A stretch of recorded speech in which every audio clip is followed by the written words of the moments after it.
Bonsoir à tous, nous consacrerons à vos questions SMS, Minitel et Internet les 15 dernières minutes de cette émission. C'est sans doute l'un des vrais scandales sanitaires du XXe siècle et forcément de ce début de 21e. On évalue à 100 000 les probables victimes de l'amiante d'ici 2025, un chiffre tout simplement ahurissant qui ne tient compte que des malades et victimes françaises. On avait pourtant perçu certains dangers de l'amiante dès 1906, je dis bien dès 1906. Cette émission est donc intitulée « Les condamnés de l'amiante » et nous allons tenter de vous expliquer pourquoi et comment avec nos invités que je vous présente immédiatement. François Mali est grand reporter au journal Le Point. Vous suivez le dossier de l'amiante depuis de nombreuses années et êtes l'auteur de plusieurs livres consacrés à ce dossier. Le dernier vient de paraître aux éditions du Cherche Midi. Il est intitulé « Amiante, 100 000 morts à venir ». Michel Parigot est mathématicien au CNRS, vous présidez le comité anti-amiante de Jussieu, vous êtes aussi vice-président de l'Association nationale des victimes de l'amiante, l'ANDEVA, vous êtes enfin administrateur du FIVA, le Fonds d'indemnisation des victimes de l'amiante. Michel Herry est lui chimiste, chargé de mission auprès du directeur scientifique de l'INRS, l'Institut national de recherche et de sécurité pour la prévention des accidents du travail et des maladies professionnelles. Vous suivez entre autres la santé des travailleurs chargés du désamiantage. Enfin, Marcel Goldberg est épidémiologiste, directeur de l'unité chargée des risques professionnels à l'INSERM, l'Institut national français de recherche médicale. Vous êtes aussi responsable du département santé-travail à l'Institut national de veille sanitaire. J'aimerais qu'on commence, Marcel Goldberg, avec vous, parce que vous avez fait partie des tout premiers à faire cette fameuse évaluation des 100 000 victimes potentielles. Est-ce que vous pouvez l'expliquer aux téléspectateurs qui n'ont pas suivi ce dossier, parce que je pense vraiment, vous êtes tous vraiment voilà, dedans tout le temps, vous suivez, mais il y a beaucoup de personnes, forcément, que ça continue de surprendre et de stupéfier ce soir. 100 000 victimes potentielles d'ici 2025, on va dire comment, pourquoi et avec quelle évaluation? Sur le plan scientifique, comment est-ce qu'on arrive à ce résultat? C'est relativement simple finalement. Enfin, on sait beaucoup de choses sur les effets de l'amiante et sur les relations qu'il y a entre les expositions à l'amiante et le risque de développer un cancer. Concernant donc ce que nous avons fait, c'est pour l'essentiel je passe sur les détails techniques bien sûr, c'est de tenir compte du fait que il y a un certain nombre de gens qui sont exposés aujourd'hui. On sait qu'en fonction de la durée, du niveau d'exposition et du temps qui s'écoule, on connaît à peu près le risque de développer un cancer 10, 20, 30, 40 ans après. Donc nous avons modélisé, comme on dit dans notre jargon, et les résultats sont clairs. Deux études indépendantes ont été faites dans deux unités de recherche de l'INSERM qui aboutissent à des résultats très équivalents. On est assez sûr de nous dans la mesure où ce que nous appelons le temps de latence, c'est-à-dire la durée qui s'écoule entre le moment où l'exposition à l'amiante existe et le moment où le cancer va se développer, de 30 à 40 ans. Autrement dit, on peut de façon assez fiable, étant donné que les gens qui sont exposés l'ont déjà été, on peut vraiment prédire de façon assez fiable ce qui va se passer dans les 20-30 prochaines années. Ça veut dire qu'il y a un scandale de l'amiante, mais qu'il y a en plus une bombe à retardement de l'amiante. Mais déjà programmée, puisque en fait, si on suit votre raisonnement, on comprend bien que la mèche est allumée et que voilà, on ne peut voir qu'exploser, si je puis dire. Elle est absolument programmée. De ce point de vue-là, vraiment, les cancers vont survenir à coup sûr, essentiellement des cancers du poumon et ce qu'on appelle des mésothéliomes de la plèvre, c'est-à-dire des cancers de la plèvre et l'enveloppe qui entoure les poumons. Et ça, donc, ces cancers vont survenir. À coup sûr, ça c'est... Et on les voit, effectivement, toutes les prévisions que nous avions faites il y a quelques années, vous avez évoqué le rapport de l'INSERM auquel j'ai contribué en 1996, eh bien maintenant nous avons l'Institut de veille sanitaire, dans lequel je ne suis pas le responsable du département, c'est ma collègue Elena Bernon qui l'est, mais enfin donc a mis en place ce qu'on appelle le programme national de surveillance du mésothéliome, et donc nous avons maintenant des très bonnes données que nous recueillons, collectons, et toutes les prévisions se confirment. Alors on va revenir sur les symptômes, on se rend compte qu'en fait le recul que vous avez déjà confirme l'évolution telle que vous venez de nous l'expliquer. Simplement, vous avez parlé au présent pour me répondre. Vous venez de dire les personnes qui sont exposées à l'amiante. Et ça aussi, ça fait forcément réagir ceux qui nous écoutent. Est-ce que ça veut dire qu'on sait qu'il y a... Je mets de côté le cas des travailleurs qui aujourd'hui interviennent sur le désamiantage, qui est un aspect très spécifique et d'ailleurs qu'on abordera dans un des reportages. Mais est-ce qu'aujourd'hui, au moment où nous parlons, on le sait, il y a des personnes, il y a des Français qui sont exposés directement à l'amiante, et j'ajouterais parfois sans le savoir. Mais beaucoup. Bon, on a interdit l'amiante en France à partir du 1er janvier 1997. Mais il y avait des quantités énormes d'amiante qui ont été mises en place dans énormément. L'amiante est un produit qui est essentiellement un protecteur contre la chaleur. Hein. Essentiellement. Donc partout, dans toutes les installations où il y avait des sources de chaleur ou des risques d'incendie, on a mis de l'amiante. Donc il y en a énormément. Je crois qu'on a évalué environ 80 kg d'amiante par personne, par habitant français, le nombre de la quantité d'amiante. Voilà, tous ces chiffres sont importants. Quand on fait la division du nombre, si je puis dire, du nombre de kilos d'amiante par le nombre de Français, on arrive en gros à un 80 kg par Français. C'est bien ça, hein, oui. Le chiffre clé. Oui, qui a été importé ou produit, enfin très peu en France, mais qui a été essentiellement importé. Donc tout cet amiante, on a interdit l'utilisation de l'amiante à partir de 1997, mais tout ce qui a été mis avant est encore là. Donc on désamiante des bâtiments à l'heure actuelle, on en parlera, je pense. Sûr. Hein, mais il y a aussi beaucoup d'amiante dans des matériaux, dans toutes sortes de produits et de matériaux. Donc il continue à y avoir des gens qui sont exposés à l'amiante quotidiennement en France, en grand nombre. Est-ce qu'on parle bien essentiellement de cancer de la plèvre? Et si oui, pourquoi? Et est-ce qu'on a des explications, là aussi, sans se perdre trop dans les détails, mais sur voilà, pourquoi cette partie de l'individu est-il touché? C'est dû à la respiration? Enfin, oui, voilà. On inhale les fibres, l'amiante, enfin, bon, le risque essentiel bien, est lié à l'inhalation de ces fibres qui sont microscopiques, on ne voit pas, enfin, quand il y en a une, on ne la voit pas. Donc c'est inhalé, ça va au fond des poumons, alors ça provoque des cancers du poumon aussi, hein, en plus grand nombre d'ailleurs, il y a un plus grand nombre de décès par cancer du poumon que par mésothéliome. Mais ça va ça migre jusqu'à la plèvre, à l'enveloppe. Donc, excusez-moi, comment on fait le détail entre la personne qui a été en contact directement avec quelque chose, avec de l'amiante pouvant conduire à ce type de cancer, et la personne qui a fumé toute sa vie ou qui a eu un cancer du poumon d'autre origine aujourd'hui? Est-ce que quand on fait est-ce que c'est clair? Est-ce que pour tout le monde ça va de soi? Ou est-ce qu'on peut encore, je dirais, avoir des sujets de désaccord sur l'analyse et l'origine de certains décès? C'est important forcément pour les semaines à venir et pour les procès. Là, il faut faire vraiment la part entre justement les deux types de cancers principaux qui sont provoqués par l'amiante, qui sont donc d'une part le cancer du poumon, d'autre part le mésothéliome de la plèvre. Pour le mésothéliome de la plèvre, aucun autre facteur n'existe. Voilà. Hein, aucun autre facteur n'existe, du moins dans les pays occidentaux. Donc lorsqu'un mésothéliome survient, ou bien on ne retrouve pas d'exposition à l'amiante, ce qui arrive dans un petit nombre de cas. Certains pensent que c'est parce qu'on n'arrive pas à retrouver l'exposition qui a pu survenir dans l'enfance de façon occasionnelle ou il y a quand même un certain nombre de mésothéliome spontanés, en très petit nombre. On estime que dans une population où il n'y a pas du tout d'amiante, il y a un peu moins de 1 cas par million d'habitants et par an. Donc il y a toujours eu des mésothéliums spontanés. Mais l'immense majorité est due à l'amiante, ça c'est clair. Pour le cancer du poumon... je me permets d'insister, et on en meurt. Malheureusement, c'est un cancer qui est très mauvais. Enfin, le pronostic est vraiment très mauvais et relativement rapidement en plus. C'est vraiment un mauvais cancer. C'est pas et malheureusement, le cancer du poumon aussi est un cancer dont le pronostic est vraiment très mauvais. Il y a peu de guérisons. Il y en a, mais elles sont pas fréquentes. Pour le cancer du poumon, c'est différent parce qu'on connaît beaucoup d'autres cancérogènes susceptibles de développer des cancers. Le tabac, vous l'avez cité, mais d'autres cancérogènes en milieu de travail aussi. Le nickel, le chrome, le cobalt, la silice, j'en oublie, enfin il y en a une bonne douzaine qui sont... Donc, alors effectivement, devant un cas particulier, devant une personne qui a un cancer du poumon, il est impossible de dire, dans ce cas particulier, votre cancer est lié au tabac ou à l'amiante ou encore à un autre cancérogène. Par contre, ce que nous savons faire, les épidémiologistes, ce que nous savons faire, c'est dans les études, nous savons calculer ce que nous appelons la fraction attribuable à chacun des facteurs. Je peux montrer des proportions, en quelque sorte. Oui, des proportions, mais c'est sur ces critères-là que nous jugeons. C'est comme ça que... mais c'est vrai pour le tabac aussi, inversement. Inversement, il y a bien entendu, chacun le sait, des personnes qui développent un cancer du poumon sans jamais avoir fumé une seule cigarette, ni même été à proximité de... Bien sûr. Alors, je crois que vous vouliez nous montrer quelque chose auparavant. Je me permets de poser une question à François Mali. Je me permets de rappeler que vous êtes journaliste, grand reporter au point, que, on va dire, la logique de l'importance des gros dossiers, du titrage pour annoncer des choses terribles, voilà, vous connaissez.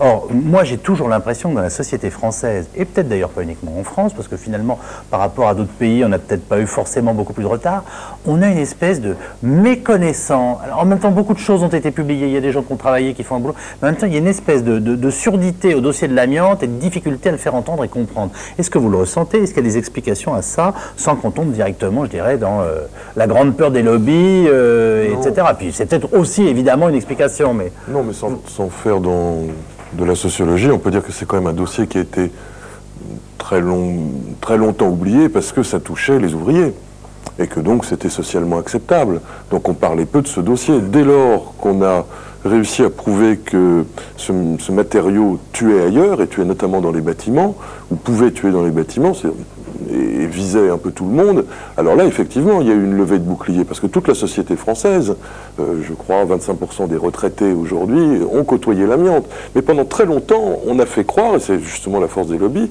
on a fait croire que ça se limitait uniquement aux petites usines de transformation, et donc finalement ça concernait assez peu de monde. On a assez de recul à vos yeux pour qu'on puisse, parce que c'est terrible ce que vous êtes en train de nous dire sans du tout jouer les effets autour de ça, parce que c'est assez triste pour qu'on on se paie pas de superlatifs, hein. Mais en gros quoi, c'était une maladie de pauvres, une maladie de gens qu'on oubliait, ils étaient sur leur chantier, ils allaient bien faire le sale boulot, et tant que c'est pas désagréable à votre endroit, hein, mais tant qu'il n'y avait pas des profs d'université, des gens dans des bureaux qui étaient touchés, à la limite, on attendait que ça se passe. Bien sûr, je crois que c'est l'une des explications, en sachant que les autres scandales sanitaires qui ont eu lieu étaient déjà des scandales beaucoup plus urbains. Si on prend le son contaminé, c'est très différent. Ça ne touchait pas des gens qui étaient dans des usines, dans des coins de France qu'on avait complètement oubliés. Puis on était dans une autre période, dans les années 80 par exemple, c'était la période, je dirais, des yuppies. On avait complètement oublié qu'il y avait un monde ouvrier en France, qu'il existait encore, et que le type était encore dans les usines en train de manipuler ce matériau. Nous allons vous présenter maintenant celle qu'on appelle les veuves de l'amiante. Elles se retrouvent à peu près toutes les 3 semaines pour manifester. Beaucoup sont originaires de Dunkerque. Entre la sidérurgie et les chantiers navals, les travailleurs furent particulièrement exposés dans cette région française.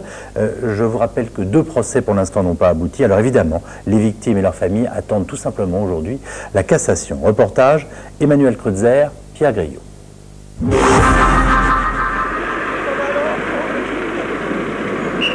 Elles se sont inspirées de ces femmes en Argentine que l'on appelait les folles de la place de Mai. Comme elles, ces veuves marchent en silence pour réclamer justice. Leurs maris sont morts de cancer des poumons causé par l'amiante. Si les ouvriers ignoraient les dangers de cette fibre, les gens informés, eux, savaient depuis le début du XXe siècle que l'amiante était cancérigène. Pour ces veuves, les patrons qui ont continué à l'utiliser et l'État qui ne l'a interdit qu'en 1997 se sont rendus coupables d'empoisonnement. Il y a 14 ans que mon mari est décédé. Je ne supporte pas ça. La façon dont il est décédé, c'est horrible. C'est horrible, ils ne peuvent plus respirer. 43 ans de travail, on arrive à la retraite. Et avant la retraite, 5 ans de souffrance terrible. Je ne souhaite à personne. On travaille pour gagner sa vie, pas pour la perdre. Et là, c'était le cas. En 1997, une plainte pour empoisonnement a été déposée contre plusieurs entreprises de la région de Dunkerque. Elle a abouti à un non-lieu confirmé en appel en juin 2004. Une absence de responsabilité pénale inacceptable pour les veuves et pour les anciens ouvriers aujourd'hui malades. Chaque jour, en France, 10 d'entre nous sont tués par l'amiante. 100 000 morts sont programmés dans les 10 années à venir. C'est donc dû à la fatalité. Nous n'aurions pas dû sniffer cette amiante. Et, puisqu'il ne s'agit que de la vie d'ouvriers, c'est banal en somme. J'allais dire, c'est normal. N'attendez pas, la température... Pierre Plutat dirige l'association régionale de défense des victimes de l'amiante, l'Ardeva du Nord-Pas-de-Calais. Il souffre lui-même d'un mésothélium, un cancer de la plèvre. C'est des hommes. En fait. À l'association, Pierre Plutat n'en finit plus d'accueillir de nouveaux adhérents malades ou veuves. Pour faire reconnaître une victime de l'amiante, il faut souvent remonter des années en arrière. Aujourd'hui, nous, on reprend des dizaines de dossiers de ce type où les veuves viennent nous voir et nous disent « mon mari est décédé il y a 5 ans, il y a 10 ans, il y a 12 ans. On m'a dit que c'était un cancer, point. » Et ça s'est arrêté là. La loi aujourd'hui nous permet de reprendre ces dossiers. On fait ressortir donc le dossier médical et j'ai envie de dire sur une grande majorité, dans une grande majorité des cas, il s'agissait bien de cancer provoqué par l'amiante. Là, vous voyez, Après des années d'omerta, les veuves obtiennent plus facilement qu'autrefois des indemnisations, ce qui n'atténue en rien leur révolte. Mon mari avait 54 ans, madame à côté, 50 ans son mari, donc... 47 ans. 47 ans, vous vous rendez compte? C'est pas des âges à mourir, ça. C'est des âges à travailler. Voilà. Qu'est-ce que vous ressentez aujourd'hui? La rage, comme toutes celles qui sont ici, la rage. La rage. À Dunkerque, de nombreuses victimes de l'amiante ont travaillé ici sur le port, comme ces 3 hommes qui, après plusieurs décennies d'incubation, souffrent d'un cancer de la plèvre. Dans les années 60, ils étaient employés par un chantier naval aujourd'hui disparu. L'amiante ne coûtait rien, alors on l'utilisait partout au mépris du danger. On nous a fait respirer ce poison, on le voyait briller au soleil, ce poison, parce que ça a intrigué tout le monde. Quand on était dans les cales et tout ça, on voyait avec le soleil, ça brillait au soleil, comme des paillettes. Des petites paillettes. Voilà, c'était un feu d'artifice. Mais quand les gars, ils ne voyaient même plus le fond de la cale, ils se sont révoltés. Hein, ils ont été chercher le médecin du travail et leur a dit vous n'avez qu'à remonter toutes les heures pour respirer l'air pur. Résultat de cette légèreté, ici comme dans d'autres régions à forte concentration industrielle, l'amiante a pris des proportions dramatiques. Les victimes attendent que l'on reconnaisse enfin une catastrophe comparable au scandale du sang contaminé. Nous avons une première question de téléspectateur qui forcément croise avec ce premier reportage. Je vais vous la poser à vous, Michel Herry, si vous le voulez bien. La médecine du travail a-t-elle été complice dans cette affaire? Alors, il y a toujours une marge. Voilà, comment on peut essayer d'évaluer les choses? Alors écoutez, le terme de complicité est quand même un terme tout à fait dur. Oui. Que la médecine du travail ait pu être plus efficace là-dessus, il n'y a strictement aucun doute. Simplement, il faut peut-être aussi replacer ça dans le contexte. Bon. Aujourd'hui, en France, tout ça nous paraît évident. Bon, il y a le scandale de l'amiante, on a tué des gens, c'est honteux. Bon, je vais juste vous donner un fait qui va vous montrer que ces choses, elles ne sont pas évidentes. L'amiante est interdit d'usage dans l'Union européenne depuis le 1er janvier 2005. Aujourd'hui, ces jours-ci, le Portugal, c'est à quelques centaines de kilomètres de la France, c'est pas loin, c'est l'Union européenne. C'est l'Europe. C'est l'Europe. Un pays avec lequel on a des liens. Le Portugal est en train de négocier avec l'Union européenne la possibilité de continuer à utiliser l'amiante pour faire du fibrociment. C'est-à-dire que l'amiante pour faire du fibrociment, c'était 95% de son usage en France au moment de l'interdiction. Oui. Aujourd'hui, malgré tout ce qu'on sait, on sait qu'on peut fabriquer du fibrociment sans amiante. Je veux dire, c'est ce qu'on fait en France depuis 1997. Et même un petit peu avant. Un tout petit peu avant. Longtemps. Voilà. Mais en tout cas, on sait, pays, en tous les cas. Et on le fait, on peut fabriquer ce fibrociment sans amiante. Et bien aujourd'hui, au Portugal, ils veulent pouvoir continuer à fabriquer du fibrociment avec de l'amiante. Pourquoi? Ça paraît aberrant. Non, mais ça paraît aberrant. En effet, pour nous, ce soir, on va essayer d'être le plus complet là-dessus, mais voilà, pourquoi? Comment on explique ça? Quels sont les enjeux financiers qui font qu'on a encore envie, ou dans ce pays-là, peut-être qu'on n'affronte pas la réalité de la même façon? Vous avez un début d'explication? J'ai pas de début d'explication, j'ai d'autant moins de début d'explication qu'on sait que les économies qu'on va faire en utilisant de l'amiante au lieu d'utiliser une autre fibre, elles vont être bouffées très rapidement. Je veux dire qu'aujourd'hui en France, c'est 1 milliard d'euros par an pour la reconnaissance des maladies professionnelles. C'est quelque chose d'absolument effarant, rien que pour l'amiante. Oui. Rien que pour l'amiante. Rien que pour l'amiante. Et pourtant, au Portugal, ça continue. Quand l'INRS demande au sein de l'AISS, l'Association internationale de la sécurité sociale, le bannissement de l'amiante, à Pékin, moins qu'on puisse dire, c'est que ça ne suscite pas un enthousiasme, en particulier dans les pays du tiers-monde, qui considèrent qu'ils ont besoin de l'amiante. Ils ont tort, mais aujourd'hui, ils le considèrent. C'est un fait. Et il est têtu. Est-ce qu'on peut se mettre d'accord?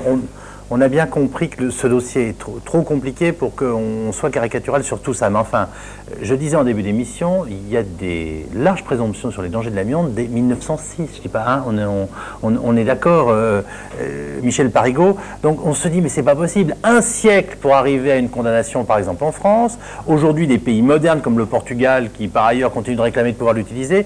Comment expliquez-vous cette durée Il y a plein de facteurs. Il y a d'abord un facteur un petit peu intrinsèque au problème de l'amiante, qui est ce qui a été dit tout à l'heure, à savoir ce temps de latence. Ce temps qui se passe entre la prise de risque et le moment où le risque survient. Ouais. C'est 30 ans, 40 ans. Donc ça invite beaucoup à l'irresponsabilité, quand on n'a pas de politique de santé publique. Parce que celui qui fait prendre le risque, finalement, la sanction, il la verra jamais. L'heure des comptes vient visiblement tardivement. L'heure des comptes vient tardivement. Mais aussi pour les personnes qui sont en face du risque, parce que c'est un risque qui est difficile à mesurer. Ce n'est pas quelque chose qui va arriver immédiatement. On a vu par exemple à Jussieu la différence sur les étudiants entre la perception du risque amiante et la perception du risque incendie. On avait les deux problèmes. Le risque amiante, il est perçu, le risque incendie est perçu immédiatement. Il y a les flammes, ça brûle, on se fait mal tout de suite, si je puis dire. On l'imagine, on le voit, c'est la mort. Tandis que ce risque amiante est quand même beaucoup plus difficile à percevoir dans le temps, à se projeter dans le temps. Donc ça, c'est un facteur intrinsèque. Donc c'est un ennemi en partie invisible et sournois. Oui, ce caractère-là a certainement joué un rôle. Mais je crois que derrière ça, le vrai problème, c'est qu'on n'a toujours pas de politique de santé publique. C'est-à-dire qu'énormément de décisions sont prises par des lobbying industriels, mais qui ne sont pas forcément des organismes qui sont là en train de faire du lobbying. Mais on prend en compte beaucoup plus les questions économiques qui sont directes que les questions de santé publique à long terme. Et même en France, enfin, c'est pas parce qu'on a interdit l'amiante qu'on a changé fondamentalement ce problème-là. Et je crois que c'est là où il y a quelque chose à construire pour l'avenir, parce qu'il faut que ces catastrophes sanitaires, on les analyse et qu'on en tire des conséquences pour l'avenir. En écoutant ces premiers témoignages, on se disait qu'il y avait bien quelque chose qui relevait directement de la catastrophe sanitaire, et en même temps, on pourrait dire du risque industriel décalé dans le temps. Enfin, je ne sais pas. Il y a des gars qui sont, Michel Goldberg, il y a des gars qui sont allés travailler. Je ne sais pas si ces personnes qui témoignent, qui aujourd'hui sont révoltées à juste titre, ou de leurs veuves, avaient eux aussi une vraie conscience de ce qui se passait quand ils voyaient les petits morceaux dorés. Enfin, mais l'immense majorité des personnes qui ont été exposées dans leur travail ignoraient complètement cela. Et c'est normal. Je ne sais pas si c'est normal. Enfin, non, c'est pas normal. Mais néanmoins, je veux dire, c'est fréquent, en tous les cas. Pas uniquement pour l'amiante, pour tous les autres cancérogènes, parce qu'on parle il y a quand même beaucoup d'autres. Vous savez, on estime à environ 10% le nombre de tous les cancers qui surviennent en France qui sont d'origine professionnelle. Et l'amiante n'est pas... Il n'y a pas que l'amiante. Oui. Donc, en général, la plupart des gens ignorent les produits sur lesquels ils travaillent. Par contre, c'est vrai qu'on ne l'ignorait pas. Enfin, je veux dire, le milieu scientifique, les médecins, etc., les industriels ne l'ignoraient pas. Par contre, les travailleurs qui ont été amenés à ça, l'immense majorité d'entre eux n'avaient pas du tout conscience qu'ils manipulaient un produit cancérogène aux effets à très long terme. Mais je voulais intervenir aussi sur les explications. Il ne faut quand même pas sous-estimer le lobbying industriel. Bon, j'ai été confronté, lorsque la France a interdit l'importation et l'utilisation de l'amiante en 1997, le Canada, grand pays démocratique, mais qui est le principal producteur mondial, a fait un procès à la France devant l'Organisation mondiale du commerce. En arguant, j'y étais associé à titre d'expert pour la partie française, et véritablement, ces gens qui n'ignorent absolument pas les faits scientifiques, qui sont tout à fait, je veux dire, c'est un grand pays moderne, avec des scientifiques de très grande qualité, je veux dire, mais qui ont défendu, enfin, je l'ai vu de mes yeux, j'ai assisté aux audiences devant le tribunal. Ils vous disaient quoi, les Canadiens, à l'époque? Ils sortaient... Oh, écoutez, ce serait très long. Ils sortaient des contre-dossiers pour perdre du temps, parce que généralement, quand on sait qu'un produit est dangereux, il y a une espèce de période de latence qu'on connaît, alors, apparemment ça sera plus long au Portugal qu'en France, on va finir par dire les choses, et pendant ce temps-là, on continue de produire. Les dossiers scientifiques sont toujours plus complexes qu'on le pense. L'amiante, il y a plusieurs variétés d'amiante. Il y a l'amiante chrysotile, il y a les amphiboles, la trémolite, le crocydolite, c'est un peu compliqué, il y a le cancer du poumon. Donc l'argument des Canadiens était notre amiante, nous disait-il, est parfaitement inoffensif, ce qui est absolument pas vrai. Un mot là-dessus? Bah oui, non, mais l'attitude du Canada, d'abord, il faut la résumer en un chiffre. Des 500 000 tonnes que le Canada extrait tous les ans, elle n'en utilise que 0,3% sur son territoire. C'est-à-dire qu'elle ne l'utilise pas. Ça continue. Ça continue, bien évidemment. Et 500 000 tonnes exportées, dont moins de 0, enfin, moins de 99, voilà. Donc, ils ont beau jeu de dire que c'est excellent, puisque eux-mêmes ne s'en servent pas. Donc, et ils l'exportent dans des pays en voie de développement, qui, eux, n'ont évidemment ni la même législation du travail, ni les mêmes compétences épidémiologiques. D'autres soucis. Enfin, ouais. Voilà. Donc, ça, c'est pour le Canada. Le Canada, c'est un problème purement économique et, quelque part, ils se contrefichent totalement des dégâts que ça peut faire. Donc, ils sont passés maîtres dans l'art du lobbying. Et pour revenir à ce qui s'est passé en France, c'est d'ailleurs sur les préceptes des Canadiens que le lobby de l'amiante français s'est monté. Et ce qu'on peut dire quand même, c'est que si les gens, ceux qui utilisaient ce minéral, ne savaient pas, c'est bien parce qu'on a tout fait pour qu'ils ne le sachent pas. C'est-à-dire que tous les discours... Moi, quand j'ai commencé cette enquête et que j'appelle le comité permanent amiante, je vous assure, au bout de 10 minutes de discussion, vous preniez de l'amiante au petit déjeuner, sans aucun problème. C'était excellent pour la santé. Et il a fallu des mois et des mois d'avancées pour comprendre que tout ça était un montage qui tient énormément à la communication, à la façon de vendre les choses, de dire mais oui, mais il y a d'autres choses dangereuses, la voiture c'est dangereux, donc l'amiante à côté c'est rien, etc., des mises en perspective un peu loufoques, oui, des délégations, des délégations, toujours de la même façon, mais tout ça monté de façon extrêmement professionnelle. Alors pour en revenir aux médecins du travail, les médecins du travail, moi je veux bien, c'est peut-être dur à quantifier tout ça. Moi ce que je sais c'est qu'ils voyaient les gens mourir, et qu'ils n'ont rien dit. Ce n'est pas d'un médecin du travail, ni de la médecine du travail qui est venu le scandale de l'amiante. En aucun cas. Alors le problème, c'est le rôle des médecins du travail dans les entreprises. Ils sont entre, je dirais, le marteau et l'enclume, puisqu'ils sont payés par l'entreprise. Ils peuvent être révoqués du jour au lendemain. Donc plutôt du côté du marteau, si je me suis voilà. Et donc, ils ont d'énormes problèmes. Mais enfin, pour les médecins du travail, force est de constater que tous ces morts qu'on voit aujourd'hui, eux ne les ont pas vus. Deuxième sujet de reportage avec, je vais vous redonner la parole, avec au moins 2 séries de questions. Qu'est-ce exactement que l'amiante et quels sont ses dangers? Nous parlons entre autres de ce que l'on appelle le silicate de magnésium et de calcium. Un siècle d'aveuglement, nous l'avons dit, car depuis 1906, des doutes étaient permis. On est passé, on va dire, du produit miracle au produit monstrueux qui provoque un certain nombre de cancers, dont le cancer de la plèvre. Reportage, David Doucan et Pierre Griot. Le silicate de magnésium et de calcium. En français, des cristaux d'aspect feutré qui résistent au feu. Un minéral qui ne fond que sous l'action prolongée d'un chalumeau. En bref, le parfait isolant pour les immeubles, les maisons et même l'électroménager, l'amiante. Un isolant sous forme de fibres microscopiques extrêmement dangereuses lorsqu'elles sont inhalées. Nous sommes ici au Centre de recherche en toxicologie du Conservatoire national des arts et métiers. Pour cet expert, une fois dans les poumons, l'amiante agit comme une implacable usine de poison. Ce qui est terrible, c'est que ce n'est pas l'amiante elle-même qui est toxique, mais elle va rendre l'oxygène, qui est la molécule de la vie, très toxique, en particulier déclencher des cancers. Ça, c'est quand elle est dans nos poumons. Une fois comme c'est une fibre, elle va pouvoir descendre dans les poumons, se piquer par exemple dans les cellules des bronches, et à partir de ce moment-là, comme à sa surface il y a des traces de sel de fer, ferreux, elle va réduire le dioxygène en molécules toxiques. C'est ces sels ferreux là qui transforment l'oxygène en poison, quoi. Absolument. Et l'amiante ne sert que de support. En France, l'importation et l'utilisation de l'amiante ne sont interdites que depuis le 1er janvier 1997. Mais il en reste encore partout, dans les cloisons, dans les plafonds, dans les sols. En fait, on estime à 4 500 000 tonnes la quantité d'amiante présente en France aujourd'hui. Pourtant, la première étude médicale établissant le lien entre l'amiante et le cancer date de 1906. Henri Pézra est toxicologue. Dans les années 70, il a joué un rôle primordial pour révéler au grand public la dangerosité de ce produit. On sait ça de façon certaine de façon absolument certaine depuis le début des années 50.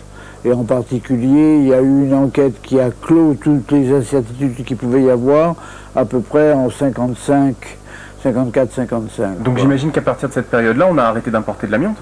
Non, à partir de cette époque-là, vous êtes à peu près dans une importation qui est à peu près à ce niveau-là, puisque la courbe française, c'est ça, en fonction des années. En 55, si vous voulez, vous êtes à ce niveau-là. Et ensuite, les importations ne font que croître jusqu'en 1975. Pourquoi ? Pourquoi? Parce que ça rapportait beaucoup d'argent à ceux qui importaient et qui utilisaient l'amiante. Pendant près d'un siècle, les industriels de l'amiante ont sciemment organisé un blackout pour défendre leurs intérêts économiques. En France, c'est le comité permanent amiante qui dirige cette campagne de désinformation. Cet organe informel est créé en 1982. Il regroupe, autour des industriels, des scientifiques qui cautionnent et des pouvoirs publics qui couvrent. Études médicales contradictoires, contre-attaques violentes dans la presse. À tout prix, il faut éviter que dans l'esprit de l'opinion s'installe l'idée « amiante égale cancer ». Pour cette sociologue de la santé au travail, s'il a fallu attendre aussi longtemps pour qu'on interdise l'amiante, c'est aussi parce que les victimes sont des ouvriers. On n'est pas en train de parler de cadre sup, c'est-à-dire que le scandale de l'amiante est arrivé parce qu'il y avait des enseignants qui étaient touchés. Et donc, à partir de là, bon, ça veut dire que tout le monde potentiellement peut être touché. Mais on sait bien qu'à 90-95%, les victimes sont d'abord des victimes ouvrières et sont d'abord des victimes qui, s'il y avait qu'elles, peut-être que l'amiante ne serait pas encore interdit aujourd'hui. Il aura donc fallu près d'un siècle pour que la vérité éclate. L'amiante n'est pas un produit miracle, mais un véritable poison.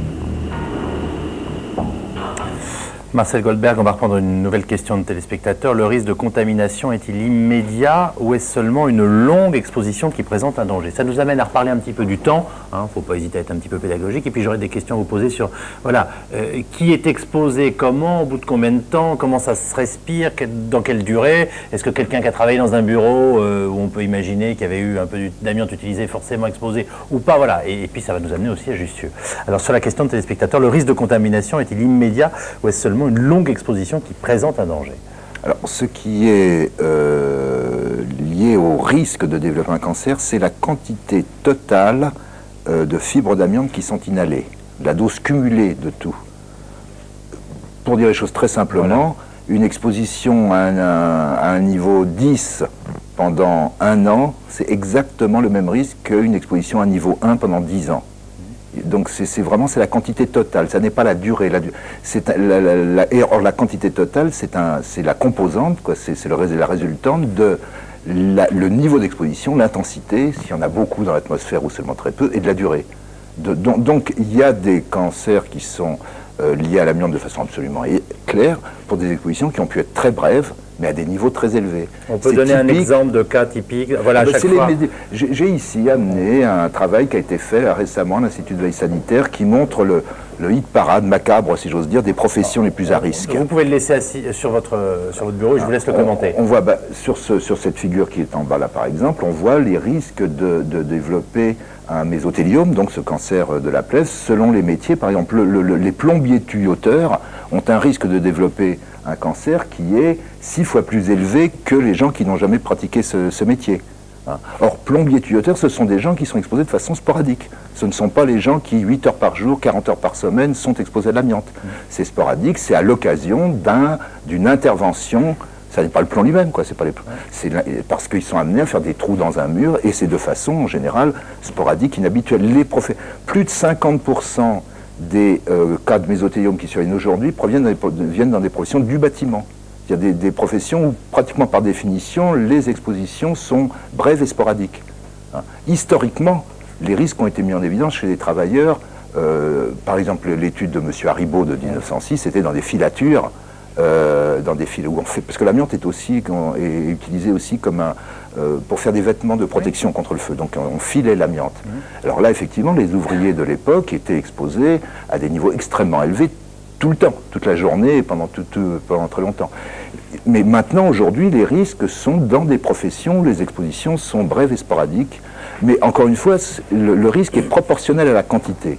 Donc une exposition brève à un niveau faible, s'accompagne d'une augmentation de risque qui est très très très faible. L'immense majorité des gens qui ont été exposés à l'amiante ne vont pas développer de maladie, heureusement. C'est une façon de dire que nous l'avons tous été d'une façon ou d'une autre. On l'est en ce moment, là. Voilà, hein, qu'on l'est forcément dans ce studio au moment où nous parlons. Oui, y en a, on ne se pose pas trop de questions par rapport à ça. Dans la rue. Voilà, dans la rue. Oui, mais très peu, très très peu. Il y en a partout.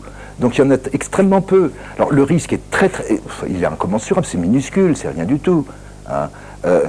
Tout à l'heure, François Mali rappelait que nous avons, là aussi, dans 2 études indépendantes, on a trouvé des chiffres à peu près concordants, donc on est assez sûr de nous. Environ 25% de tous les hommes qui sont retraités en France, aujourd'hui, ont été exposés pendant leur vie professionnelle à au moins une fois, dans un des épisodes professionnels de leur vie, de leur carrière, à de l'amiante de façon active. Un quart des retraités masculins dans ce pays, c'est ça? Oui, oui, absolument. Donc c'est énorme. Or, on a cité des chiffres très importants de nombre de cancers, malheureusement extrêmement élevés, c'est vrai, mais quand on le rapporte au dénominateur, c'est-à-dire au nombre total de gens qui ont été exposés, heureusement, seule une toute petite fraction développera une pathologie. Alors c'est important parce qu'énormément de gens ont été exposés, mais l'immense majorité des gens qui ont été exposés à l'amiante, d'abord l'ont été à des niveaux relativement faibles et ne développera pas de maladie, bien sûr. Hein. Mais donc il faut comprendre un petit peu, si vous voulez, c'est comme toujours, le risque individuel est très très faible pour l'immense majorité. C'est pas vrai pour certaines professions, encore une fois. Les gens qui travaillaient dans les usines de filature d'amiante au début du XXe siècle, malheureusement, dans certaines études, on voit que pratiquement la moitié des ouvriers meurent de mésothéliome à la fin, alors que, encore une fois, c'est un cancer qui n'existe pas en dehors de l'amiante. Mais ce type de situation, dans notre pays, en tous les cas, a disparu depuis assez longtemps quand même. Alors, je rappelais, Michel Parigot, qu'on avait quand même eu déjà 2 actions en justice qui avaient abouti à des non-lieux. Or, on est tous en train d'expliquer depuis le début de cette émission, et puis il y a de doute pour personne, qu'on est bien en train de parler de quelque chose qui fera des dizaines de milliers de victimes, qui restent dangereux aujourd'hui, dans certaines conditions, parce qu'il ne faut pas non plus paniquer la France entière. Comment vous expliquez ce décalage et ce qui vient de se passer, notamment concernant Jussieu? Pour vous, c'est un signe d'espoir, avec ces mises en examen récentes sur des personnes morales, je le rappelle. Oui, c'est un cas un petit peu... Jussieu est un cas un petit peu particulier. À part, pourquoi? D'une part, les plaintes qui ont été déposées, qui sont des plaintes pour mise en danger d'autrui. Donc ça concerne le risque immédiat, pas le risque qui a été pris dans le passé, 30 ans avant. Donc c'est le risque qui a été pris entre 1994 et maintenant. Donc je pense que cette plainte ira jusqu'à son terme et jusqu'à un procès. Ensuite, on verra, parce que là, il y a le problème, c'est que c'est pas seulement l'amiante, hein.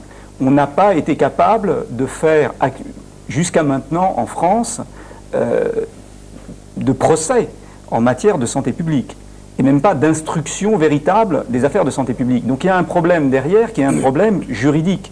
Le code pénal français, il a été fait pour les voleurs de poules et les assassins.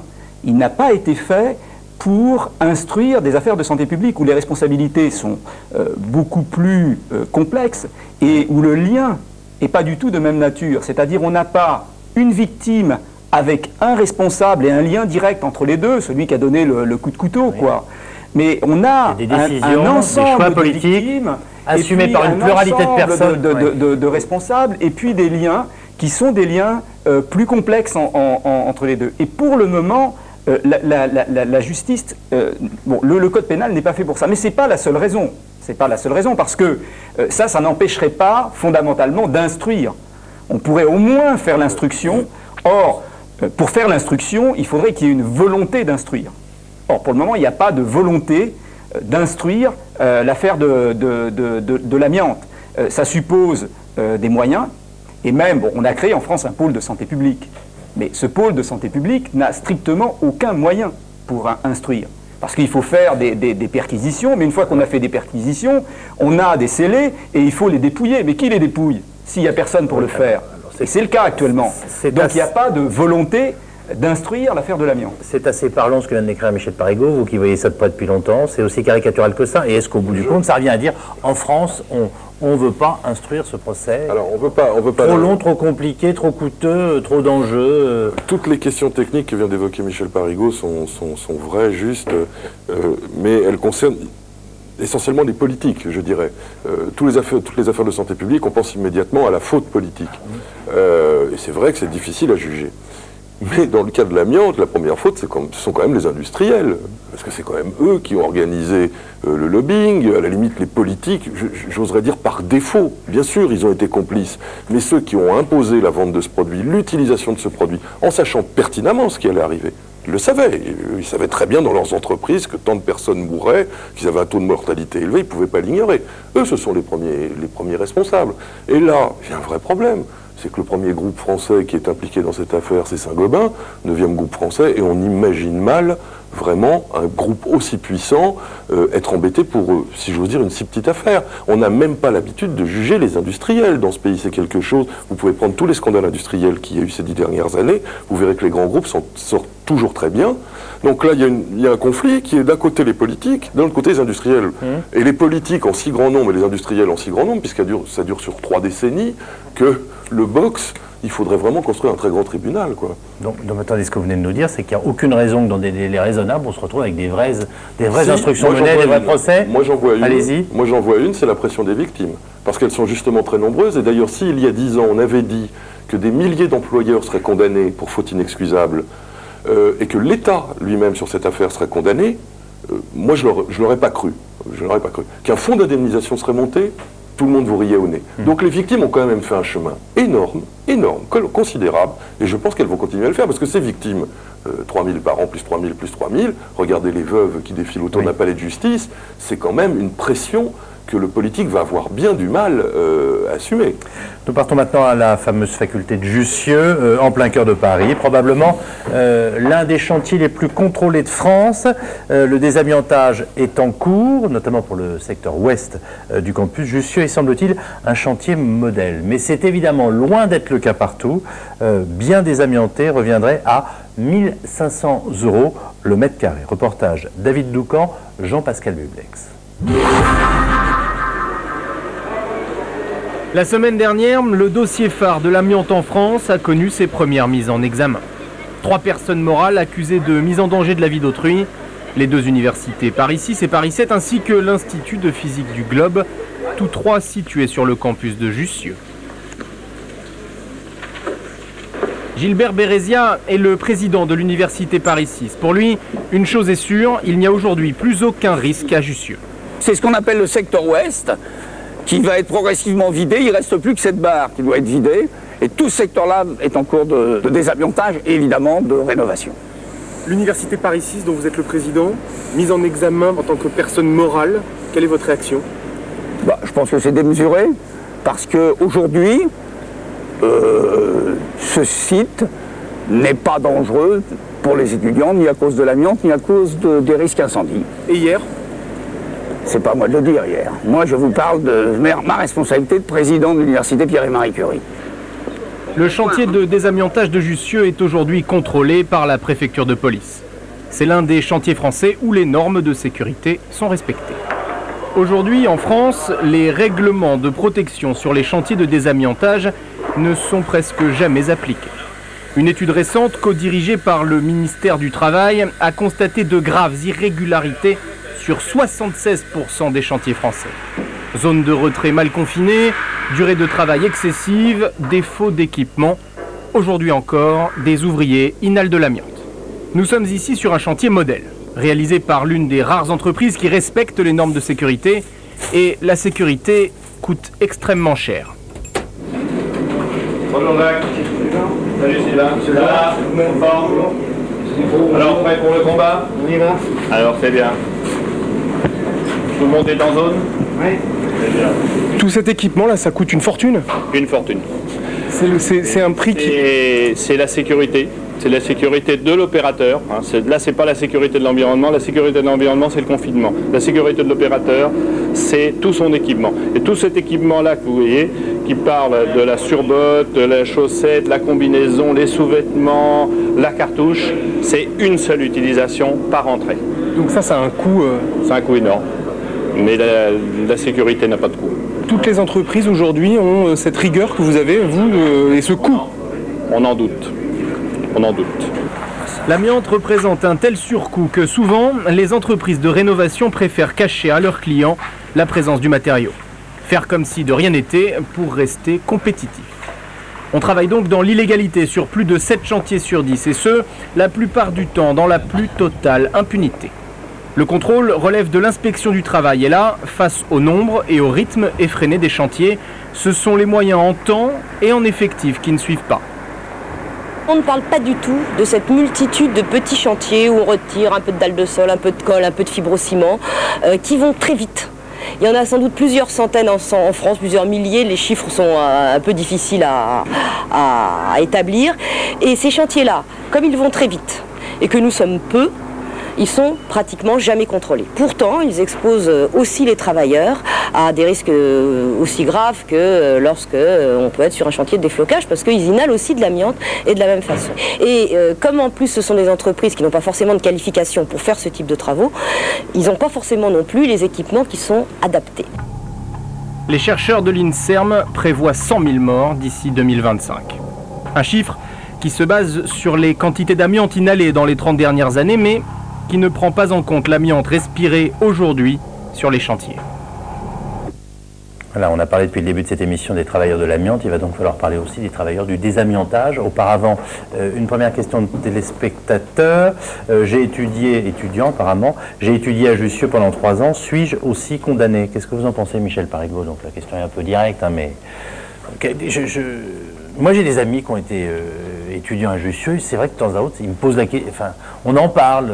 Moi, je suis allé plusieurs fois sur ce campus. C'est devenu, en plus, comme c'est au cœur de Paris, c'est voyant, vous comprenez? Donc, il y a une double paranoïa sur Jussieu. Ce qui est sûr, c'est que quand on a été à Jussieu, on a été exposé à l'amiante. Maintenant, ça ne veut pas dire qu'on est condamné, fort heureusement. Donc il y a des personnes qui développent des maladies liées à l'amiante. Il y a pour le moment 120 personnes qui sont atteintes de maladies professionnelles liées à l'amiante sur le campus Jussieu. Ce sont des gens qui faisaient quoi? Enfin, c'est tout corps de métier où on voit quand même il y a une lisibilité de l'endroit où ils étaient au boulot, de comment ils ont pu attraper ça. C'est extrêmement varié. Simplement, je pense qu'on n'est pas encore en mesure de faire une analyse extrêmement précise. C'est en cours pour essayer de relier les maladies avec les expositions, enfin les situations d'exposition qu'il y a pu y avoir à Jussieu.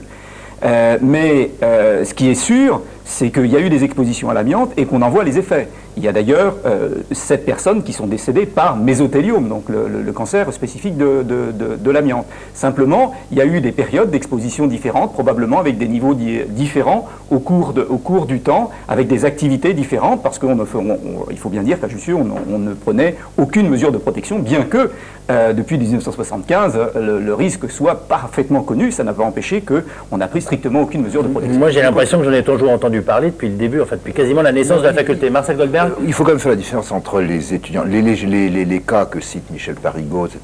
Ce sont des personnes qui travaillent à Jussieu. C'est-à-dire qui travaillent... oui, des gens qui qui ont fait 8 heures par jour, oui, voilà, dans la durée. Or, quand même, les étudiants... il y a aussi des cas d'anciens étudiants. Oui, mais enfin, quand même, pour l'essentiel, je rappelle ce que je disais tout à l'heure, et je crois que ça s'est vraiment fait affairer, le risque est quand même vraiment proportionnel à la quantité totale d'amiante qu'on a inhalée. Donc, quand on a séjourné peu... longtemps.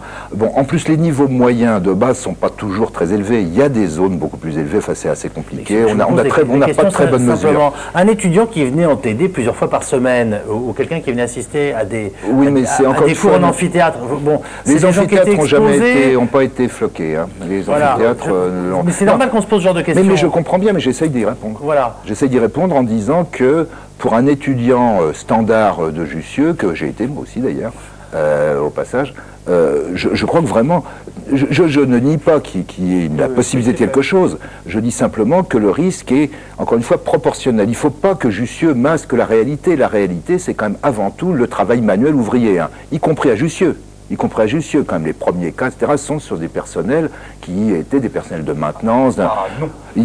Majoritairement, ce ne sont pas des personnels de maintenance. Non, on peut pas dire ça. Et d'ailleurs, c'est assez naturel parce que les personnels de maintenance représentent peu par rapport à l'ensemble. Le risque est évidemment plus élevé, mais en revanche, en nombre, ce sont des enseignants, des chercheurs, des personnels administratifs. Actuellement, les maladies professionnelles sur le campus Jussieu, ce sont... Oui. Mais après, il faudra l'analyser, ça n'a pas été analysé, mais on peut simplement donner des... Non, mais malgré tout, je crois quand même qu'il faut rappeler que, je redis encore une fois, que le risque est proportionnel à la dose. Peu de temps, le niveau moyen d'exposition dans les locaux de Jussieu était relativement faible dans leur grande partie. Il y a des zones importantes, il y a certains actes techniques, entrer dans les gaines qui étaient dans les couloirs où les enseignants rangeaient. C'était l'activité standard. Oui, mais pas d'un étudiant qui passe, quand même. Il faut nommer, je veux dire, il ne faut pas non plus dire que tous les gens qui ont été faire un TD à Jussieu vont tous avoir un mésothélium. Mais bien sûr que non. Non, mais je le le rappelle, soit faible, je me permets de le rappeler. C'est une chose, c'est une évidence que le risque est faible pour un étudiant. François Mali, ensuite je voudrais qu'on parle des ouvriers du désamiantage, c'est-à-dire ceux qu'on voyait au boulot dans d'excellentes conditions dans notre reportage et qui sont évidemment pas ceux qui prennent des risques aujourd'hui.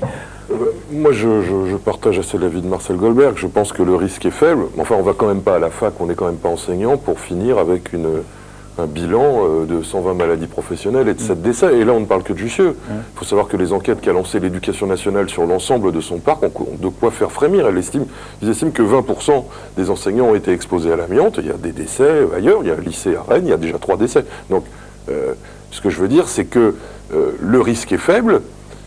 Il est évidemment, dès qu'on parle des enseignants ou des chercheurs, ça remue beaucoup plus, mais il existe ce risque. Il existe quand même, et c'est pas normal. Il n'est pas normal que pendant 30 ans, on n'ait rien fait à Jussieu. En 75, on savait, il fallait prendre des mesures. Les rapports de l'époque sont accablants, sont très virulents même. Ils disent on ne peut pas laisser continuer des gens à étudier dans ces conditions.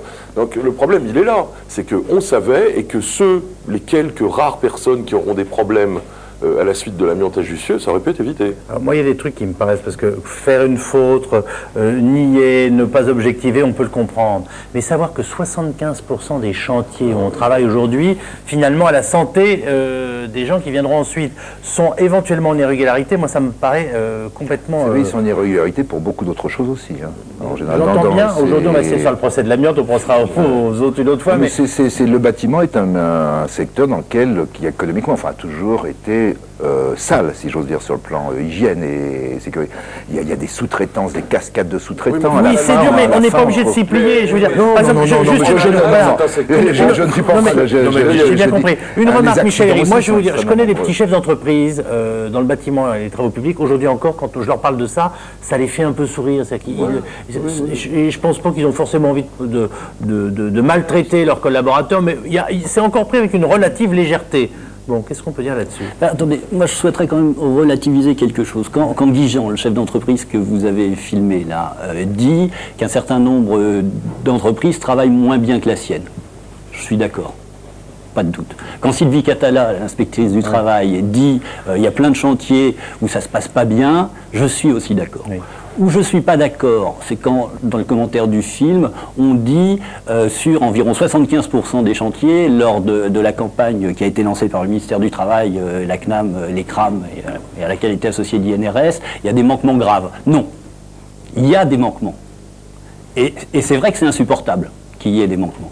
Pour autant, on ne peut pas dire, j'ai dépouillé les questionnaires, je peux en parler, on ne peut pas dire Moi, je peux vous dire que quand on regarde aussi, on est un peu surpris. Non, un certain nombre de journalistes avoir jeté un œil là-dedans, c'est pas rassurant. Il y a des... Excusez-moi, c'est à force de dire, c'est pas des manquements graves, il y a toute une palette qu'on en arrive, on aboutit à des milliers de morts. Il y a des manquements inadmissibles, du genre des chantiers non déclarés, et qu'on a trouvés, et qui étaient donc effectués par des entreprises qui n'avaient pas la qualification, et qui ont gravement mis en danger leurs salariés. Bon, par ailleurs, et y compris s'il faut endosser le mauvais rôle, ça ne me pose aucun problème. Je dirais que cette profession s'est énormément améliorée en 10 ans. Qu'il y ait encore beaucoup de travail à faire. Bâtiments et travaux publics, vous voulez dire? Non, je parle du désamiantage. Ah, du désamiantage. Qu'il y ait encore énormément de travail à faire. Moi, j'y adhère parfaitement. C'est vrai qu'il faut maintenir la pression. Et c'était une des raisons de la campagne qu'on a menée l'année dernière. Un mot, François Mali, après on passe aux questions de téléspectateurs. Sur cette étude, quand j'ai eu les gens de l'INRS au téléphone, je leur ai dit comment avez-vous choisi l'échantillon des chantiers? Et on m'a répondu, c'est pas un échantillon, c'est tous les chantiers en cours. Alors moi, excusez-moi, vous n'allez pas me dire qu'il y a combien de chantiers, 76 Il y avait 72 chantiers. Il n'y a pas 72 chantiers en France de déflocage, je ne peux pas croire ça. On n'a pas traité tous les chantiers. Il se trouve que les inspecteurs du travail, qui ne sont pas si nombreux, les agents de contrôle des services prévention des CRAM, n'ont pas pu voir l'ensemble des chantiers. Sur 15 jours... Donc je maintiens que David Doucan est tout à fait habilité à employer les termes qu'il emploie dans son reportage pour qualifier la situation. Écoutez, jusqu'à plus informé. Comme pour l'instant on a plutôt sous-informé que surinformé, vaut mieux dire les choses telles qu'elles sont. Vous voulez ajouter quelque chose? Oui, simplement que c'est vraiment complètement aberrant, parce qu'on a une très bonne réglementation sur les chantiers de déflocage, parce qu'après il y a le reste. Mais pour les chantiers de déflocage, on a une très bonne réglementation, et on a un tout petit nombre d'entreprises. C'est une centaine d'entreprises en gros, qui font du désamiantage. Donc c'est extrêmement facile de contrôler. Or, c'est là où ça pêche. Parce que le fait qu'on fasse un test maintenant, ça veut dire qu'avant on ne contrôlait pas. Et là, il y a un vrai problème. Mais c'est faux. Et non, il y a un vrai problème. On peut contrôler complètement ces entreprises. On demande à des gens de faire un travail qui est un travail à risque. On le demande pourquoi? Pour sauver la vie d'autres gens. Je pense qu'on a un devoir de contrôle de la situation. Contrôler l'ensemble des chantiers du bâtiment, c'est difficile. Contrôler une centaine d'entreprises, c'est facile. Et je pense que ça n'a pas été fait correctement, tout simplement parce que l'inspection du travail, elle est ce qu'elle est. Le nombre est faible d'inspecteurs du travail. Et puis, la formation, elle est aussi ce qu'elle est. C'est-à-dire que les inspecteurs du travail sont généralistes et ne connaissent pas forcément la question de l'amiante. On passe aux questions SMS, Minitel et Internet. Alors, on va essayer de continuer à mettre des mots sur les choses. S'agit-il donc d'un crime économique impuni? Oui, c'est un moyen. Oui, crime, d'autant plus qu'il était prémédité. Il était prémédité puisque les industriels savaient et qu'ils ont continué pour 15% de bénéfices en plus, qui vont être multipliés par 10 quand on voit le coût de cette affaire pour la société. L'État était-il au courant des dangers de l'amiante? Alors on pourrait dire à quelle période, quand et pour combien de temps? Qu'est-ce que vous en pensez, Michel Herry? Oui. La réponse est claire, oui. Depuis combien de temps? Dans le reportage, écoutez, on dit en 55, les années 60. Au début des années 60, vous laissez. La première étude sur laquelle l'industrie a essayé de mettre l'embargo, ça doit être 54 ou 55. C'est quelque chose comme ça. Elle a été confirmée par plusieurs autres études épidémiologiques. On va dire depuis jusque 60-62, avec les études en Afrique du Sud. Oui, on savait que l'amiante était cancérogène. Oui, on savait qu'il y avait le mésothélium derrière.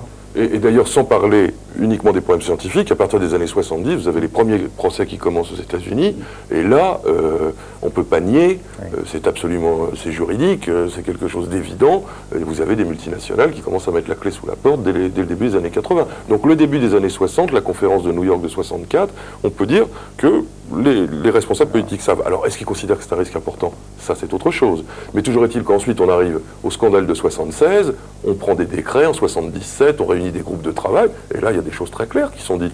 On baisse le niveau d'empoussièrement dans les usines, et on dit, oui, mais ça ne garantira pas le risque du mésothélium. Donc, c'est un risque socialement acceptable, encore une fois. On dit, bon, bah d'accord, voilà, on accepte qu'il y ait de la casse. Connaît-on le coût total du désamiantage en France? C'est-à-dire que si on voulait, c'est même pas enfin envisageable, non? À un moment, on a dit 60 milliards de francs à l'époque de 97, mais je pense que c'est largement dépassé. Oui, c'est certainement largement plus que ça, parce que ça dépend ce qu'on entend par désamiantage. Souvent, on pense à déflocage, mais l'amiante, l'efflocage, c'est une toute petite partie de l'amiante, et ensuite, ça dépendra des précautions qu'on prendra pour le reste. Et c'est là où il y a un problème. Plus que les chantiers de désamiantage au sens déflocage, c'est tout l'amiante en place, mais sous d'autres formes, dont parlait Sylvie Catala, et pour là, le contrôle n'existe pas, et la réglementation est assez faible. Vous nous donnez quelques exemples pour qu'on puisse comprendre, enfin, l'endroit où on les trouve? Bien, ça peut être le dalami, les dalles de sol qu'on arrache, et ça peut être du fibrociment qu'on casse tout simplement, même parce qu'on ne le connaît pas. Quand on le démonte, on ne prend pas forcément toutes les précautions qu'il faudrait prendre pour ça. Le stockage des déchets d'amiante pose-t-il problème? Qu'est-ce que ça... Alors, puisque nous avons des chantiers d'amiante plus ou moins performants, plus ou moins bien faits, tout ça, ça devient quoi après? On le met où?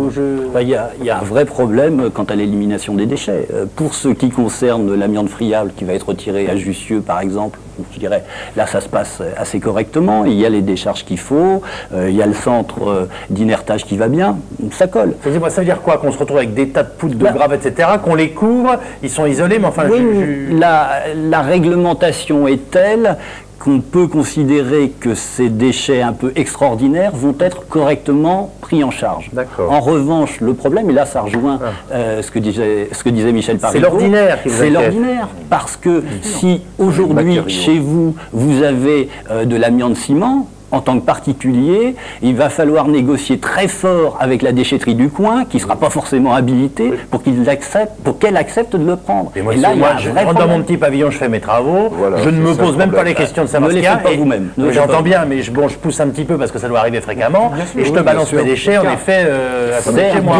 Vous exposez dans des décharges appelées numéro 1 pour les déchets ultimes, c'est-à-dire que ce sont des décharges spécialisées. C'est vraiment du matériau à risque, mais le problème c'est qu'effectivement, les 3/4 des gens ne pensent même pas qu'il y a de l'amiante chez eux. Vous allez vous exposer d'abord en bricolant, en sciant, en ponçant des produits. C'est les matériaux qui contiennent de l'amiante qui sont les plus dangereux, en fait, qui concernent le plus grand nombre de gens. Puis ensuite, effectivement, quand vous allez jeter les vieilles choses, vous allez les jeter à la poubelle ordinaire. Simplement parce ça n'a pas été organisé.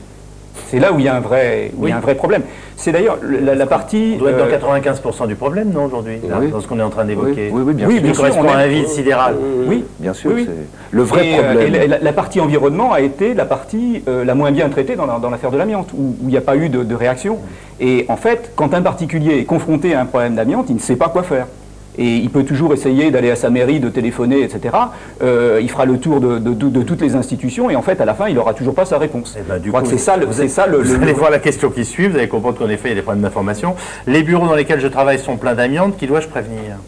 Non mais déjà, il y a des structures qui existent dans les entreprises. Le CHSCT, le comité d'hygiène et sécurité. Le comité d'hygiène et de sécurité. En premier, et ensuite l'inspection du travail, la DAF. Le médecin du travail, j'aurais quand même redire, parce que quand même, j'ai pas eu le temps, l'occasion de le dire, quand même, la manière dont on a parlé des médecins du travail était un petit peu dure quand même, je crois. Les médecins du travail c'est difficile, comme ça a été rappelé, c'est vrai, qui n'ont pas l'indépendance contractuelle qu'ils devraient avoir dans ce pays, c'est un vrai problème. Il faut rappeler quand même qu'ils n'ont aucune possibilité d'intervenir. Ils ne sont pas, aucun règlement. C'est l'employeur qui est responsable, c'est pas le médecin du travail. Un médecin du travail ne peut pas changer... Non, en revanche, un médecin du travail peut alerter... Mais beaucoup l'ont fait, je tenais à le dire, mais beaucoup l'ont fait. Aucun médecin du travail, personne. Mais j'en connais, peut-être maintenant, mais à l'époque, je peux vous dire, aucun n'avait accepté d'être filmé, et les gens ne voulaient pas dire, mais on peut les comprendre d'ailleurs. La grande majorité des inspecteurs du travail, des médecins du travail, n'ont pas fait leur travail. Mais on comprend bien. Il faudrait, dans ces gens... Ils l'ont peut-être fait. Excusez-moi, je vais vous dire un truc terrible, mais j'aurais été médecin du travail dans une de ces entreprises terribles dont on parle, qui faisait vivre 80% d'une commune dans les années 50-60. Consciemment et inconsciemment, les gars discutaient. Non mais vous pensez bien, non mais j'entends bien, mais enfin, ne serait-ce qu'au bistrot à l'époque, le gars qui s'apprêtait à faire fermer l'usine, avant qu'il puisse avoir la parole, et pas uniquement le médecin ou l'inspecteur du travail, on lui aurait réglé son compte. Il y avait une autre possibilité, les médecins du travail sont fédérés, ils pouvaient aussi intervenir auprès du ministère du Travail et dire ça suffit, on a un vrai poison à gérer. Excusez-moi, attendez, les diagnostics réalisés lors de la vente d'un logement d'habitation sont-ils fiables? Et alors aujourd'hui surtout, en ce qui concerne l'amiante, est-ce que ça fait partie des choses qui doivent être vérifiées? On en est où là? Oui, normalement vous ne pouvez plus vendre un bien immobilier sans qu'il y ait une inspection.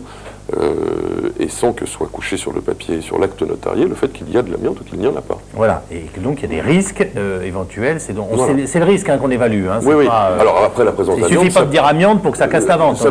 Non, mais après l'amiante, ça peut être tout et n'importe quoi, et ça dépend bien évidemment du contrôle qu'il y a. Si quelqu'un se contente de passer, de dire là il n'y en a pas et de ressortir 5 minutes après et de demander un chèque, c'est pas terrible. On continue parce que moi je fais partie de la génération des enfants du pain grillé quand ils étaient petits. A-t-on utilisé de l'amiante dans des appareils ménagers ou des ustensiles de cuisine? À peu près 3000 objets quotidiens, dont le grille-pain, dont les joints de four, de frigidaire, partout il y avait de la chaleur ou du froid, enfin bien évidemment. Planche à repasser, la planche à repasser, un outil terrible. Enfin oui, de même dans les freins de voiture, les embrayages. Les pattes pour rattraper les casseroles, je sais pas comment ça. Et même les endroits où il n'y en avait pas besoin, les bacs à fleurs, enfin bon, il ne faut pas penser qu'il n'y a que les endroits où il y en avait besoin, parce que les industriels ont quand même cherché à en vendre au maximum. Donc il y avait des publicités amusantes des années 70 où on montrait tous les endroits de la maison où on pouvait en mettre, et c'est étonnant. Enfin, il y en avait vraiment partout. Les femmes qui ont repassé toute leur vie sur une couverture en amiante sont-elles en danger? Alors, c'est exemple type, qu'est-ce que vous en pensez? Écoutez, une des situations pour lesquelles on sait qu'il y a un risque de développer un cancer, c'est ce qu'on appelle dans notre jargon les expositions paraprofessionnelles ou domestiques. Ce sont des femmes qui nettoyaient les bleus de travail de leur mari qui travaillent dans des usines d'amiante. Et simplement le nettoyage. Alors, cela dit, c'est beaucoup, les quantités sont incroyablement plus élevées que quand on repasse. Mais encore une fois, tout est question de quantité. Tout est question de quantité totale. Donc je pense que quelqu'un qui repassait une fois de temps en temps sur une planche en amande bien étanche, voilà, c'était pas grand-chose. Et si quelqu'un travaillait tout le temps sur une planche trouée, certainement qu'il a dû inhaler beaucoup d'amiante. Dernière question, si on peut avoir une réponse rapide. Peut-on détecter l'amiante dans les poumons immédiatement après avoir subi une exposition, même de courte durée? Voilà, on n'en est pas là, hein. On ne peut pas répondre ou on ne peut pas détecter? Non, on ne sait pas faire ça. Non, on ne sait pas faire. Non, on ne sait pas faire ça, non. Bien. Immédiatement. On sait le faire après, longtemps après. Merci beaucoup en tout cas les uns et les autres d'avoir participé à cette émission. Inutile de vous dire que nous serons forcément appelés, étant donné les chiffres que nous vous citions en début d'émission, à reparler bien entendu du dossier de l'amiante dans les semaines ou dans les mois à venir. Merci beaucoup donc d'avoir participé à ces dernières. Merci à vous de nous avoir suivis. On se retrouve demain soir à 17h50. Nous serons en public et en direct pour une nouvelle émission. À demain.